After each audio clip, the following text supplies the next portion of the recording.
The world has me a little bit down right now. I'm feeling a little bit scared about our future as a species. I understand ultimately everything's all okay. We're all supposedly this one consciousness, this one unified consciousness. I actually believe this to be true. So ultimately, if we all get obliterated by the ultra wealthy who are controlling our planet, then I guess that's just how it goes. Actually, no, that's not really how I feel about it. I'm actually concerned. I'm just maybe just trying to make myself feel better. So I'm going to shift the attention to this toothpaste. I'm not getting paid by anybody to do this. I'm just messing around on the internet. just doing that. It's finally sweater season. It went from like 90 degrees to 50 degrees, and so I was like sweating my ass off, and now I'm wearing sweaters. So that's how we don't get fall anymore where I live, which is my favorite season. I reviewed this product 3 years ago. I'm slurring my speech. I'm not drunk. I don't drink. And I reviewed it 3 years ago because I was looking for an alternative to fluoride. For a very long time, I haven't trusted fluoride. It's not really that great for you. If you like fluoride, don't worry. I like you. I'm not gonna, I don't know. I don't want to argue about it.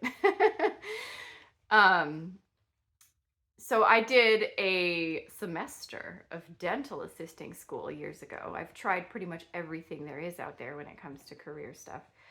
And so your teeth, the enamel of your teeth, that's the hard surface, the hard external surface of your teeth. The whole concept with fluoride, and we have it in our water here. I do reverse osmosis water. I live in one of those parts of the US where they fluoridate the water. I don't agree with that, but whatever. And so the idea is to prevent caries or cavities from forming, and yet this was the whole nice sanitized cutesy message that had been put out there in the past to convince people to just be okay with putting the fluoride in the water. The idea is it fills in the microtubules in your enamel. Your enamel actually have teeny tiny little holes all across the surfaces leading into the teeth, and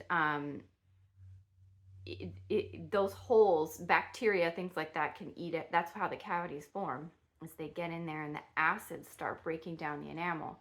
So the whole argument with fluoride is it fills in those microtubules, strengthening the integrity of the dentin, not the dentin, the enamel. Well, if you want to research fluoride, you can go for it. I'm not into it. And so I guess it was 3 years ago, I was researching options, because when I walk through the grocery store and I see the main toothpaste brands that you see, I'm just like, no, thank you. And so I had been using like the Tom's natural toothpaste for a long time. The problem with that was I started to get tooth sensitivity, and just some, the enamel starts to kind of wear sometimes, right at the gum line. And so I was looking for a way to deal with my tooth sensitivity without having to do fluoride.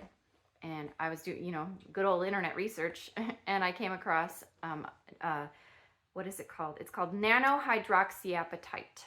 It is I believe it comes, it's real minerals. It's the stuff that your teeth enamel are actually made of. Fluoride, believe it or not, doesn't actually belong in the body. It doesn't have a place in your naturally in healthy tooth enamel. It doesn't include fluoride. However, what comprises the nano-hydroxy? I'm not a chemist. I'm not going to pretend like I'm one. But it's what your tooth enamel is made of, nano-sized particles. And what it actually was purported to do when I had done my internet research was fill in those microtubules the same way that the fluoride is supposed to, and getting rid of your tooth sensitivity and protecting your teeth from cavities. And the only nano-hydroxy for a long time, okay, yes, because now I'm remembering, so it was like even longer ago than 3 years, I was researching, trying to find nano-hydroxyapatite toothpaste, and for a long time the only one I could find was a product out of Japan, and I can't remember the name of that toothpaste, but there was some sort of barrier to me actually buying it. I think I could see the product online, but I don't think that I was able to buy it. It was expensive, but I would have paid for it because I will pay money for things that are good for you. And and then I think it was maybe, I don't know, I'm all going off of memory on this. It was a little while later that I came across Boka. Oops, backwards. Sorry, friends. Boka toothpaste. And actually, what's interesting, little fun thing, I had no idea when I found this product, but it's actually made in the city I live in. And I think it's Minnetonka is technically the part of the city where, anyway, I can't find it on here. Where the fuck? This is not an important bit of information. So I was really excited when I found this toothpaste, and I had used it for about a month before I did the review. And what I did find was my tooth sensitivity started to go away. So like it was working, it was doing what it was purported to do. I want to say, since then, that video got for me, it got a fair amount of views. And there was a lot of comments, and some of the comments were telling me that it's going to erode your teeth. It's not good for you. I'm just going to let you guys know my experience. To this day, I don't have any more tooth sensitivity. I don't have eroded enamel. My teeth are really strong and healthy. This stuff really works. They have a kids toothpaste, and I get the kids toothpaste for my children. None of them have ever had a cavity. We don't do fluoridated water. They don't do fluoride at the dentist. They've never had a cavity. And I don't know, you know, there's something to that. There was if you go back in my YouTube video history, some of it's cringy. Please don't. Just kidding, it's fine. There is a review I did of an alternative brand now that has nano-hydroxyapatite in it, Bite toothpaste.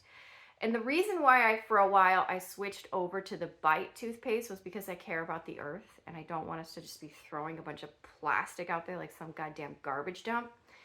And so I liked their business model where they give you a glass jar, and then they send you refills in like this biodegradable paper packet. And it's these little, it's called Bite toothpaste because it's these little tablets that you chew. And then you brush with this slurry of saliva and powdered toothpaste stuff. And I didn't mind that process. We used it for a while.